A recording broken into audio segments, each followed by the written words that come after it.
किसी के मन की बातें पढ़ने के लिए आपको 3 तरीके पता होने चाहिए। यह तरीके सीखना बहुत महत्वपूर्ण है। इन तरीकों को सीखकर आप आसानी से समझ सकते हैं कि कोई कैसा सोच रहा है। तो आइए मैं आपको गौतम बुद्ध की एक कहानी सुनाता हूं जो आपको दूसरों के मन को पढ़ने के तरीके सिखाएगी। बहुत समय पहले की बात है। एक छोटे से गांव में 2 भाई थे। बड़ा भाई अंधा था, इसलिए वह हमेशा घर पर ही रहता था और छोटा भाई खेती करता था। हालांकि खेतों में बहुत सारे जानवर थे और उनके कारण पूरी कृषि बर्बाद हो रही थी। इससे छोटे भाई को बहुत परेशानी हो रही थी। फिर एक दिन उसे ख्याल आया कि वह अपने अंधे बड़े भाई की मदद क्यों नहीं लेता ताकि वह खेतों से जानवरों को भगा सके, क्योंकि उसका बड़ा भाई अंधा था। वह खेत में बैठकर जानवरों की आवाज सुनते ही उन्हें डरा सकता था। इस तरीके से हमारी कृषि बच सकती है। ये सब कुछ सोचने के बाद उसने अपने खेत में एक छोटा सा झोपड़ा बनाया और अपने अंधे भाई को उसमें रखा। उसने उससे कहा, भाई, अगर तुम किसी जानवर की आवाज सुनो तो जोर से चिल्लाओ ताकि जानवर यहां से भाग जाएं। इससे हमारी फसलें बच जाएंगी। बड़ा भाई अपने छोटे भाई के विचार से सहमत हो गया और खेत में बैठने लगा। जब कभी उसे किसी जानवर की आवाज सुनाई पड़ती, वह तुरंत जोर से चिल्लाने लगता और जानवरों को डराकर भगा देता। वे कई दिनों तक यह अभ्यास जारी रखते हैं। एक दिन एक हिरण उनके खेत में दौड़ रहा था और खेत को तोड़कर भाग गया। हालांकि एक राजा भी वहां था। राजा का ध्यान अंधे भाई पर गया और उसने पूछा, क्या तुमने यहां एक हिरण देखा है? जवाब में अंधे भाई ने कहा, मैं अंधा हूं, मैं कैसे हिरण देख सकता हूं? पर मैं तुम्हें इतना बता सकता हूं कि मेरी खेत से जो जानवर भाग गया है वह आपकी पीछा करने लायक नहीं है। आप अपना समय बर्बाद कर रहे हैं। राजा उस अंधे के शब्दों से चौंका। उसे आश्चर्य हुआ कि अंधा यह कैसे कह सकता है कि जो हिरण मैं ढूंढ रहा हूं वह पीछा करने के लायक नहीं है। तब राजा ने अंधे से कहा, क्या तुम मुझसे झूठ नहीं बोल रहे हो? एक ओर तुम कहते हो कि तुम अंधे हो और दूसरी ओर तुम यह दावा करते हो कि वह जानवर जो यहां से भाग गया है वो मेरे पीछे पड़ने के लायक नहीं है। फिर अंधे भाई ने कहा, ओ राजा, वह प्राणी जिसे तुम हिरण समझ रहे हो वह वास्तव में हिरण नहीं है। वह एक मादा हिरण है और मेरे ज्ञान के अनुसार वह गर्भवती है। मैंने कभी सुना नहीं है कि कोई राजा एक गर्भवती मादा हिरण का शिकार करता है। इसलिए मैं तुम्हें यह कह रहा हूं कि वह तुम्हारे पीछे पड़ने के लायक नहीं है। तुम्हें उसका पीछा करने में अपना समय बर्बाद नहीं करना चाहिए। यह सुनकर राजा और भी हैरान हुआ। उसे समझ में नहीं आया कि अंधा यह कैसे जान सकता है कि वह गर्भवती मादा हिरण है। उसने सोचा कि एक अंधा यह कैसे जान सकता है कि मैं जिस हिरण की शिकार करना चाहता हूं वह गर्भवती है या नहीं। यह अंधा इतना आत्मविश्वास के साथ ये कैसे कह सकता है? मुझे इसे जांच करना होगा। इसलिए राजा ने सत्यता जानने का निश्चय किया और अपने सेनापति से कहा, सेनापति, मुझे वह हिरण जिंदा चाहिए, क्योंकि मुझे पता करना है कि वो सच में एक मादा गर्भवती हिरण है या नहीं। मुझे यह सुनिश्चित करना है। इसलिए जाओ और पता करो कि वह एक मादा गर्भवती हिरण है या नहीं। राजा के आदेश पर सेनापति ने हिरण को पकड़ने के लिए चला गया। कुछ समय बाद जब वह लौटा तो राजा से कहा, महाराज, यह अंधा आदमी पूरी तरह से सही कह रहा है। वह वाकई में एक गर्भवती मादा हिरण है। यह सुनकर राजा हैरान हो गया। उसे समझ में नहीं आया कि यह अंधा आदमी कैसे जान सकता है कि वह हिरण मादा गर्भवती हिरण है। राजा के मन में कई सवाल उठे। आखिरकार राजा ने पूरी तरह से समझौता करने का निश्चय किया और अंधे से कहा, सुनो, मुझे यह नहीं पता कि तुम सचमुच अंधे हो या नहीं, लेकिन मैं तुमसे एक सवाल पूछना चाहता हूं। क्या तुम मेरे सवाल का सही जवाब दोगे? जवाब में अंधे ने कहा, राजा, आप मुझसे जो भी पूछना चाहेंगे मैं आपको सच्चाई से जवाब दूंगा। राजा ने कहा, देखो, एक ओर तुम कहते हो कि तुम अंधे हो और दूसरी तरफ तुमने मुझे कहा कि मैं जिस जानवर का पीछा कर रहा था वह एक गर्भवती मादा हिरण है, और साथ में तुम्हें यह भी पता लगता है कि तुम्हारे खेतों में जानवर कब आते हैं और कब जाते हैं। आखिर तुम यह कैसे करते हो? तुमने यह सब कैसे करते हो? तब उस अंधे आदमी ने राजा को समझाया, महाराज, जब आप उस मादा हिरण का पीछा कर रहे थे तो उसकी गति और दौड़ते हुए आवाज से ही मुझे पहले से ही समझ आ गया था कि यह हिरण है, और मेरी खेत की बांध काफी छोटी थी, उसकी ऊंचाई ज्यादा नहीं थी। इसलिए अगर यह कोई सामान्य हिरण होती तो वह आसानी से उस बांध को पार कर सकती थी, लेकिन वह हिरण ने उस बांध को तोड़कर वहां से भागा और यदि वह बांध पार करने की कोशिश करती तो उसके संतान को खतरा हो सकता था। इसलिए मुझे समझ में आ गया कि वह गर्भवती है। इस व्याख्या को सुनकर राजा अंधे के विशेष ज्ञान और कौशल को देखकर चौंकता है। वह समझता है कि यह व्यक्ति अंधा होने के बावजूद भी अनेक जानकारी और क्षमताओं से संपन्न है। राजा इसका लाभ उठाने का निश्चय करता है और अंधे से एक और सवाल पूछता है। राजा कहते हैं, तुम बुद्धिमान हो और तुम्हारी कई बातों की गहरी समझ लगती है। आज मैंने तुम्हें यहां बुलाया है ताकि जान सकूं कि मेरी पत्नी मेरे प्रति विश्वासी है या नहीं। अंधा आदमी जवाब देता है, हे राजन, आपके विवाह के कई वर्ष हो चुके हैं, तो इतने वर्षों के बाद आपके मन में ऐसे सवाल क्यों उठ रहे हैं? पर फिर भी राजा अंधे व्यक्ति की बातों को अनसुना करते हुए कहता है कि तुम्हें मेरे सवाल का जवाब देना ही होगा, नहीं तो मैं तुम्हें मृत्यु दंड दे दूंगा। राजा की धमकी सुनकर अंधा व्यक्ति कहता है, ठीक है, पर उससे पहले आपको भी मेरा एक काम करना होगा। राजा उत्सुक होकर पूछता है, मुझे बताओ, मुझे क्या करना होगा? व्यक्ति जवाब देता है, आपको अपनी पत्नी को मेरे साथ एक कमरे में अकेले छोड़ देना होगा। यह सुनते ही पहले तो राजा बहुत क्रोधित हो जाता है, लेकिन कुछ समय थोड़ा सोच विचार करने के बाद वह उस व्यक्ति की बात मान लेता है और अपनी पत्नी को उसके साथ एक कमरे में भेजने का आदेश देता है। राजा के आदेश पर उसका सेनापति उस व्यक्ति को और राजा की पत्नी को एक कमरे में अकेले छोड़ देता है। कमरे में पहुंचकर अंधा व्यक्ति रानी से कहता है कि मुझे आपको छूना है। यह सुनते ही रानी अति क्रोधित हो जाती है और वो उस अंधे व्यक्ति को पीटना शुरू कर देती। बहुत अधिक मार खाने के बाद वो अंधा व्यक्ति जैसे तैसे अपनी जान बचाकर वहां से भाग जाता है और राजा के पास पहुंचकर कहता है, हे राजन, आपकी पत्नी विश्वासी नहीं है। ये सुनते ही राजा क्रोध से भर जाता है और उसी समय अपनी तलवार लेकर रानी के पास पहुंचता है और रानी से कहता है, महारानी, आज मैं आपसे एक सवाल पूछूंगा और तुम्हें सच्चाई के साथ उसका उत्तर देना होगा, और अगर तुमने जरा भी झूठ बोला तो मैं तुम्हें जान से मार डालूंगा। रानी ने कहा, ठीक है। तो राजा ने उससे पूछा कि बताओ, तुम मेरे प्रति विश्वासी हो या नहीं? रानी ने कहा, चाहे आप मुझे जान से मार दो, पर मैं आपके प्रति विश्वासी नहीं हूं।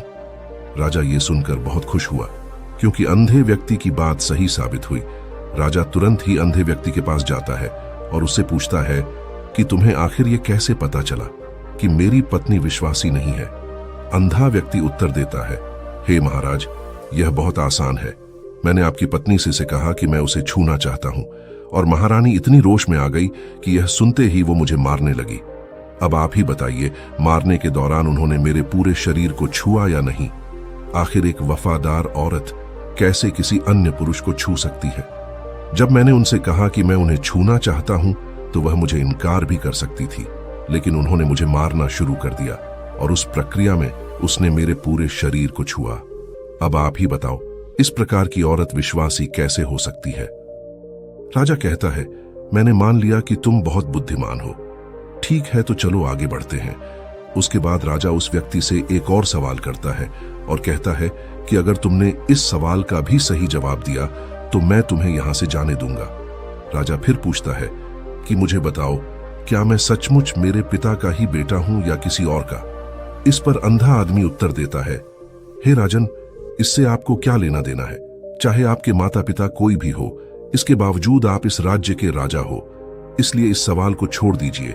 लेकिन राजा जिद करता है कि नहीं नहीं, मुझे इस सवाल का सटीक जवाब चाहिए, वरना यह सवाल मुझे हमेशा परेशान करेगा। इसलिए मैं सच्चाई जानना चाहता हूं। अगर तुम सही जवाब दोगे तो मैं तुम्हें यहां से सही सलामत जाने दूंगा। अंधा आदमी उत्तर देता है और कहता है, हे राजन, मैं इस सवाल का उत्तर जरूर दूंगा और मैं ये अभी बता सकता हूं कि आप किसके पुत्र हैं, पर उससे पहले मैं चाहता हूं कि आप मुझसे एक वादा करो कि तुम मुझसे गुस्सा नहीं करोगे। राजा कहता है, हाँ, मैं वादा करता हूं कि मैं तुम पर गुस्सा नहीं करूंगा। फिर अंधा व्यक्ति जवाब देता है, हे राजन, तुम सचमुच अपने पिता के ही पुत्र हो, लेकिन आप एक कंजूस व्यापारी की छाया में भी हो। यह सुनते ही राजा फिर से क्रोधित हो जाता है और तत्काल अपनी मां के पास जाता है और अपनी मां से कहता है, मां, कृपया मुझे सच बताओ, क्या मैं सचमुच अपने पिता का ही पुत्र हूं या किसी अन्य व्यक्ति का? अगर तुम मुझे सच नहीं बताओगी तो मैं यहां ही अपनी जान दे दूंगा। मुझे सच बताओ। राजा की मां कहती है, पुत्र, तुम सचमुच अपने पिता के ही पुत्र हो। लेकिन तुम एक कंजूस व्यापारी की छाया में भी हो। जब मैं तुम्हें जन्म देने वाली थी तो उस समय नहाने के तुरंत बाद मैंने एक कंजूस व्यापारी को देख लिया था, इसलिए तुम पर उसकी छाया आज तक है। ये सुनते ही राजा बहुत खुश हो जाता है और तत्काल ही अंधे के पास लौटता और उससे पूछता है, तुमने कैसे जान लिया कि मेरे ऊपर एक कंजूस व्यापारी की छाया है? अंधा व्यक्ति जवाब देता है, हे राजन, आप मुझसे कई सवाल पूछते हैं और मैंने सभी के सही उत्तर दिए हैं। अगर आपके अलावा कोई अन्य राजा होता तो मैंने अब तक कई पुरस्कार प्राप्त कर लिए होते, लेकिन आपने मुझे अभी तक एक फूटी कौड़ी भी नहीं दी है। मैंने अब तक एक भी पैसा आपसे नहीं लिया है और इसी से मैंने अनुमान लगाया कि आप बहुत ही कंजूस हैं। ये सुनकर राजा हंसते हुए कहता है, बहुत अच्छे, चलो अब तुम जो भी मांगो मैं तुम्हें जरूर दूंगा, पर मुझे एक बात बताओ, आखिर तुम ये कैसे जान लेते हो कि क्या सही है और क्या गलत, और तुम इतने सटीक और निष्कलंक उत्तर कैसे दे देते हो? इस पर अंधा आदमी कहता है, हे राजन, मैं प्राकृतिक रूप से अंधा हूं। अगर मेरी आंखें होती तो मैं किसी के भी विचारों को आसानी से समझ सकता, क्योंकि मन की अपनी एक भाषा होती है और इस भाषा को किसी के शरीर की क्रियाओं में और व्यक्ति की आंखें और होठों के काम करने के तरीके और उनकी गतिविधियों को देखकर हम समझ सकते हैं कि उसके मन में क्या चल रहा है। इस पर आधारित हम किसी के विचारों को जान सकते हैं, लेकिन मैं अंधा हूं, इसलिए मुझे क्रियाओं के माध्यम से जानना पड़ता है। अगर मुझे कुछ जानना होता है तो मैं उसके आधार पर समझ सकता हूं कि उसके मन में क्या चल रहा है। यह सुनते हुए राजा पूछता है, क्या इसका मतलब यह है कि मैं भी किसी के विचारों को जान सकता हूं? इस पर अंधा आदमी कहता है, बिल्कुल, आप भी किसी के विचारों को समझ सकते हैं, लेकिन उसके लिए आपको पहले अपनी आत्मा पर काम करना पड़ेगा, और वह काम है अपनी मानसिकता को शांत करना, अपनी मानसिकता को वर्तमान में लाना। इसके लिए आज मैं आपको 3 तरीके बताऊंगा, और यह 3 तरीके बहुत ही सरल और आसान है। लेकिन इससे पहले आपको एक चीज करनी होगी, अपनी मानसिकता को वर्तमान में करना होगा, क्योंकि वह व्यक्ति वर्तमान में सोच रहा है और हमें भी अपनी मानसिकता को वर्तमान में लाना होगा, तभी हम उनके विचारों को समझ सकते हैं। अगर हम पिछली घटनाओं के बारे में सोच रहे होंगे तो हमें यह कैसे पता चलेगा कि दूसरा व्यक्ति वर्तमान में क्या सोच रहा है? क्योंकि हम पिछली घटनाओं में लिपटे हुए होंगे, तो किसी के विचारों को जानने के लिए सबसे पहले हमें अपनी मानसिकता को वर्तमान में करना होगा। उसके बाद व्यक्ति राजा से कहता है, तो महाराज, पहला तरीका है आंखों पर ध्यान देना। किसी से बात करते समय सबसे महत्वपूर्ण यह है कि हम उसकी आंखों में देखें, क्योंकि आंखें बोलती नहीं, लेकिन वह बहुत कुछ कहती है। अगर हम उस व्यक्ति की आंखों के संकेतों को समझना सीख जाते हैं तो हम जान सकते हैं कि उनके मन में क्या चल रहा है, वह क्या सोच रहे हैं और वह क्या करने वाले हैं। मेरी अपनी आंखें नहीं हैं, लेकिन मैंने यह कौशल गौतम बुद्ध से कई साल पहले सीखा था। वह मेरे शिक्षक और मार्गदर्शक थे। उस समय मेरी आंखें थीं और मैं सिर्फ उनकी आंखों के माध्यम से लोगों के विचारों को समझ सकता था। इसीलिए अगर आप भी दूसरों के विचार जानना चाहते हैं तो आपको उनकी आंखों पर ध्यान केंद्रित करना चाहिए, जैसे कि उनकी निगाह वह कहां देख रहे हैं और किस दिशा में है। अगर जब आप उनसे बात कर रहे होते हैं और उनकी आंखें इधर उधर घूम रही हो तो इसका मतलब है कि वे बातचीत से बचने का तरीका ढूंढ रहे हैं। और इसके अलावा देखें कि उनकी भौहें कैसे हिल रही हैं। अगर वह दूसरी ओर देखते हुए उनकी भौहें नीचे जाती है तो वह शायद कुछ सोच रहे हैं या किसी अन्य चीज के बारे में चिंतित है। इसलिए इन छोटी छोटी बातों पर ध्यान देने से आप आसानी से समझ सकते हैं कि दूसरे व्यक्ति के दिमाग में क्या चल रहा है। अब दूसरा तरीका है, किसी व्यक्ति की आंखों के पलके, सिर्फ आंखें ही नहीं बल्कि पलकें भी सामने वाले की मन की बात उजागर कर देती है। अगर किसी की पलकें ऐसे ही झपक रही हो तो ठीक है, लेकिन अगर पलकें बहुत तेजी से और लगातार झपक रही है तो आप समझ सकते हैं कि सामने वाला व्यक्ति ठीक नहीं है, उनको कोई तनाव है। लेकिन अगर कोई अपनी पलकें बिल्कुल कम झपका रहा या जानबूझकर कोशिश कर रहा है कि उनकी आंखें ज्यादा न झपके, तो इसका मतलब है कि वह कोशिश कर रहा है आपसे अपनी भावनाएं और अपनी अनुभव को छुपाने की। आप गौर करेंगे कि ये जो शतरंज के खिलाड़ी होते हैं, वो जब खेल चल रहा होता है तो अपनी पलकें कम से कम झपकाते हैं ताकि सामने वाला जो खिलाड़ी है उनकी आंखों के पढ़कर उनके मन में चल रही बातों को समझ ना पाए। इसलिए पलकों के जरिए भी आप दूसरे के मन की बातों को पढ़ सकते हैं। तीसरी बात, बहुत बार बात करने वक्त लोग अपने हाथों से बहुत कुछ इशारे दे जाते हैं। अगर सामने वाले इंसान ने बात करने वक्त अपने हाथों की मुट्ठी बहुत टाइट बंद कर रखी है, तो इसका मतलब है कि वह अभी बहुत गुस्सा है, परेशान है और अपने गुस्से को या अपनी परेशानी पर काबू पाने की कोशिश कर रहे हैं। अगर सामने वाला बात करने वक्त अपने हाथों को बांध लेता है, तो इसका मतलब है कि वो आपसे बचना चाहता है, यानी कि खुद को बचाए रखना चाहते हैं।